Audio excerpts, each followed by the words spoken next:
Kansubire nti no mwasibye bulungi yonna gye musinziira okubeera nga mumpuliriza. Mujje baliko gyonna gye mutuusako engalo mbasasirako mmwe abayita mu bizibu eby'enjawulo mbasanyukirako mmwe abatuuse ku buwanguzi. Mmwe abakuliza amazaalibwa olunaku olwaleero mbagaliza amazaalibwa amalungi ag'essanyu so nga ate mmwe abafiiriddwako abantu bammwe. Ssemyoyo gy'abagenzi Katonda gy'omuze emirembe agiramuze kisagumye emitima abaka ab'eŋŋanda ssaako ate n'ab'emikwano. Mumeja Aisha Nasolo ge gange butereevu bantuuse okubeera nga ate nkutuusaako ebigenda mu maaso mu ggwanga lyattu Uganda. Kyenkusaba kiri kimu subscribinga mukwano gwange teekako akadde oleme okubeera nga ate omissing out. Yes, so nga ate nyongera okujjukiza gwe mukwano gwange yeetaaga okupangisa ennyumba ku bbeeyi ensaamusaamu. Ennyumba ya mulembe wabula nga ate yo ebbeeyi ensaamusaamu. Weetaaga ennyumba ya lunaku lumu, wiiki emu, mwezi, mwaka oba n'okusoba. Weekwate aba West Apartments. Munnange basangibwa wali Seguku Katale okulinaana National Prayer Mountain. Balina ennyumba eziri furnished ng'ogenda nga wooli kwegamba buli kimu okisangamu wabula ate balina n'ezo ezitali furnished. Osobola bafuna ku nnamba y'essimu 0773022292. Beekwate mukwano gwange tojja kubeera ng'ate wejjusa. Yes, so nga ensonga ezikyakutte wansi ne waggulu zeeza Susan Makula. Susan Makula yakawaŋŋamudde we yavuddeyo ate munnange naawe obujulizi maaso ga Pastor Bujingo ng'ategeeza nga munnange we yayawukana ne ex we n'akwata ebintu byonna bye yamuwa ebyapa by'ettaka, emmotoka n'ebirala ebiringa ebyo munnange bw'atyo n'abimuddiza. Kino nno munnaye ekyatabudde ba social media in-laws bangi baavuddeyo ne boogera bino nabiri nga bakiwakaniza ddala bagambira ddala kineeno tekisoboka era abamu ne bagendera ddala even an extra mile ne bamugamba nti munnaye waaba yasalawo okubeera nga yalaga omutima omulungi ogwo n'akwata ebintu bya ex we n'abimuddiza nga bamaze okwawukana nti bw'atyo we yandijjukidde oba bw'atyo we yandisaasidde omukyala Teddy Bujingo amaziga amayitirivu ge yakaaba neesonyiwa bbaawe munnange n'amumuddiza bw'atyo mu mirembe era bw'atyo n'atambula ne yeeyongerayo. Ebingi nnyo ebigenda mu maaso n'okubeera nga ate byogerwa wano ne wali wabula ate tubadde tukyali awo ate ne tubaako Biibino omulala gwe tufuna Uncle Biibino ayina mukwano gwange interview emu gy'alabikiddemu. Ngenda kuba nkulekerako akatambi ke maaso kaawo katono ddala. Butereevu ye ng'agamba Biibino Susan Makula bye yabadde ayogerako munnange tebiriiyo era tebisobokerako ddala. Mukwano gwange nze naawe bino tetubiinaako bukakafu wabula nze ngenda kuba nkulekerako akatambi naawe munnange weesalirewo oluvannyuma lw'ebyo byogenda okubeera ng'ate munnange olaba so nga ate tubadde era tukyali awo ne wavaayo ne musajja mukulu omu bw'atyo nga naye alumiriza Susan Makula kwegamba nga byayogerako ebifaanaganako n'ebya Pacho bye yavaayo ate n'ayogerako ndooza Pacho mumumanyisa ate era ne Uncle Biibino ebintu byazzenga ayogerako mu interview ez'enjawulo zazzenga alabikira mu kwegamba nga describinga Susan Makula embeera ze. Ye musajja mukulu ategeeza nti Susan Makula bw'atyo ye yamugobesa ne ku radio esonga ate munnange ye yamufunira omulimu n'amuleeta wabula ate ye munnange oluvannyuma lwa byonna ebyaliwo ate ye munnange n'amugobesa kwegamba n'atuukiriza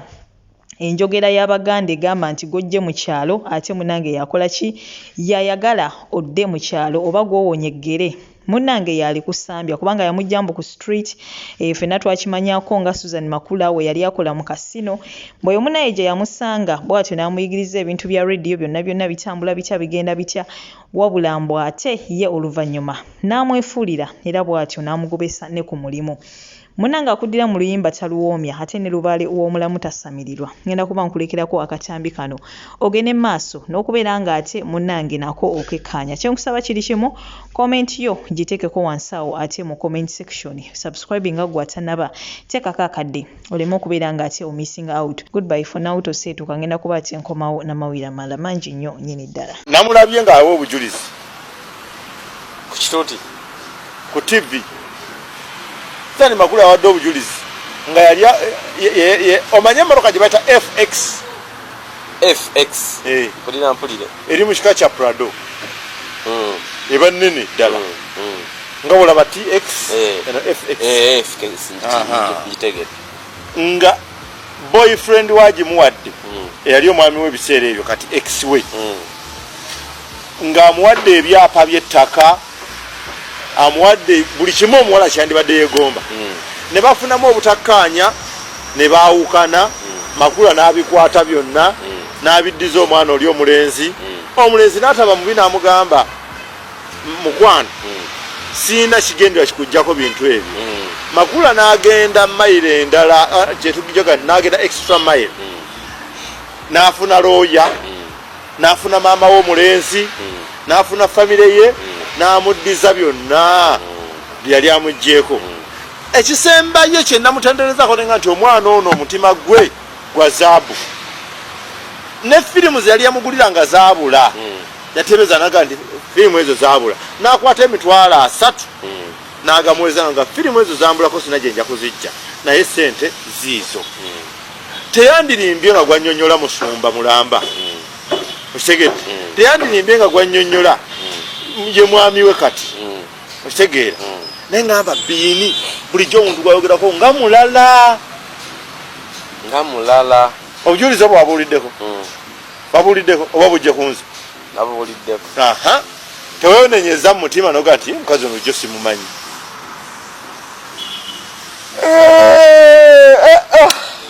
Kikikayala eryokanga netonya netulaba bwezenkanya emyoyo nga ndifumita emboozi anti nze mmazeyo tuddeyo mufumita emboozi oba tukontandikirawo. Fumita emboozi bangi fumita emboozi fumita Biini. Nabagamba omusajja asinga abamu ku basinga amagezi mu Uganda muno ebamuyita Bugingo. Bugingo oyinza omubulira ekintu n'akuba engalo bw'ati kumba aziwagala kkuba oluyi agira ati noga nti ansimbi kumba ali muziwagala kkuba oluyi abanga asiri kyesiri bwe bagikuira mu ngalo zabagisiima kuno bagipabadde bakuba nkumi. Kati Susan ebyokulimba Bugingo ate ne Susan naye mugezi mu bugezi bakwata manyi nti wabeerayo amusinga obusiru n'obugezi. Kati ali mu kulimba Bugingo nti nno wadde tituli baki bagatte mu official official marriage kubanga singa Bugingo amala n'afuna obuzibu oba okwawukana tebagamba na bintu bamuwayo ng'abadde n'omukozi omuntu ono gwabadde naye katumuweeko 1%. Kati agumya Bugingo ne bwe twawukana ebintu byonna bikuddiza tonna kiraba Susan yagumya Bugingo mbuwadde tetukoze divorce tukoze no divorce nti yadde tetugenze mu bufumbo nti omwana bwabula ne weekyanga tofayo nti nja kudduka n'ebintu byo nti nja bikuddiza amulimbira awo amala kunyuke nabyo nti ne bw'obiteeka mu mannya gange nja bikyusa kyagezaako okukola kulemesa mwami oli kugezaako okufuna kukyusa bintu biteeka mu mannya malala bireke mu bya Susan nga manyi nti bambi ejja binziri ye wategedde nti bamugulira tundula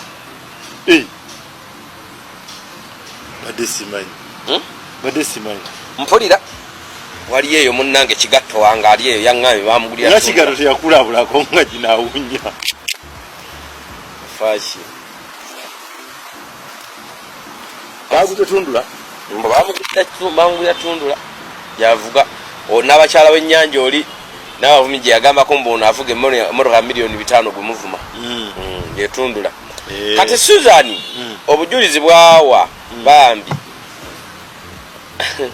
ensi nno ogiraba tetambulanga bw'olaba weebuuzeemu ku puroguramu ezo zebakola kyakire kuli bakadde ba kkanisa bayinza kukola puroguramu ezo bangi oba Susan yasinga bayibuli abalala ekanani naye nawulidde ndi mukugu nnyo mu kuweereza ennyiriri. Omwalo yeyangobesa infati yeyangoba mu kampani ya pastor kubanga emirimu gyange yali aja kaŋŋambe nti 50 oba 60% bye nali nkola job description yange nga bimanyi naye mu training emyaka mingi okuva omega yonna mu radio mundeeba nze namutraininga namujja ku street nga avudde mu mabaala avudde mu kasino abisana n'obulamu wuliriza nagwa mu mikono gyange atya naku lumu mpita abawuliza ba radio yali alpha nagiramu 28 naye nkyakwera radio mu ndeeba wa muzeeyi wange nengana naye abawuliza baffe tuludde akasanga tetwasisinkanako tukoleyo ka get together awo wenye mu compound ya church ey'omundeeba nitubayito after some time tegese ebirabo t-shirts got roasting ne competition zao nga bamanyi get together entonotono twemanye twebala be bapresenters baabwe be baagala ennyo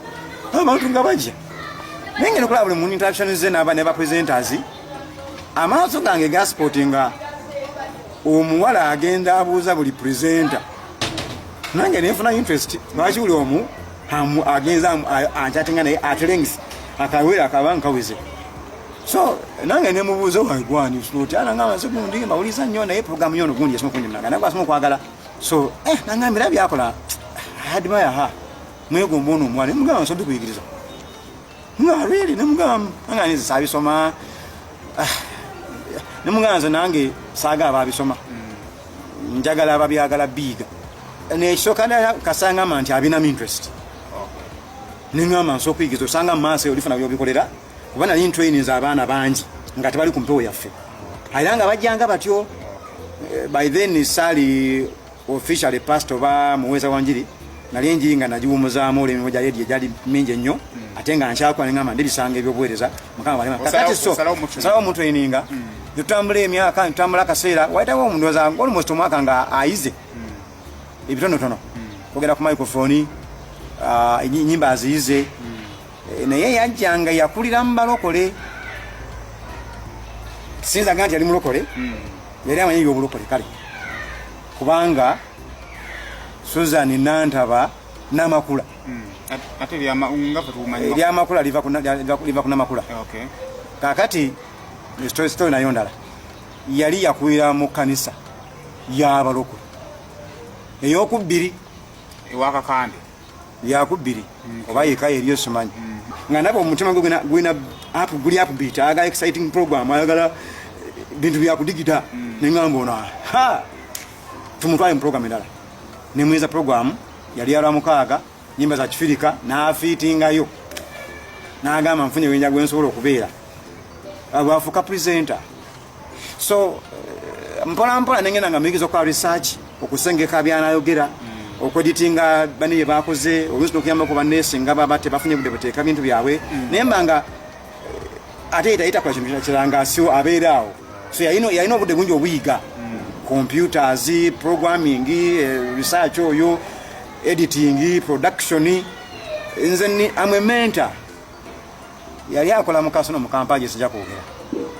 yali weita kata babanga weita simanyi sikolangayo simanyi mirimo gyayo nga mukasino zaba weita na simanyi naye endabika ye yali nzibu kati nze nali mulokole nemugana naye wano tuli balokole ndeeba tuli balokole vidiyo yabalokole era nga sikinako buzibu ekyo naye nali sikozesa abalokole naye ne bapresenters nga basiraamu nga bakatuliki ku radio by then because microphone tebagalako budiini nabyamwoyo mpozi ngaoli pastor bagalako skill na knowledge embeera ze za skima mu Luganda ye muntu abaza nga bola kakapa bwe kayinza okubaza emmese nekasobeera nekeepika nti bwe naabuuka bwenti tejja kumpona skima mu Luganda ekigambo ekyamu sikimanyi nekimona nekigamba agamba abaza ate opportunist naye opportunity azikozesa bwati nti amala kwetoloola waliyo ekanisa kalere yesijja kwogera era bamugobayo olwebyo mukama musuma w'ekanisa yamunabira mu maaso namugamba vano enda yerubaga loodi awo mukama musuma mugamba vano ng'alaba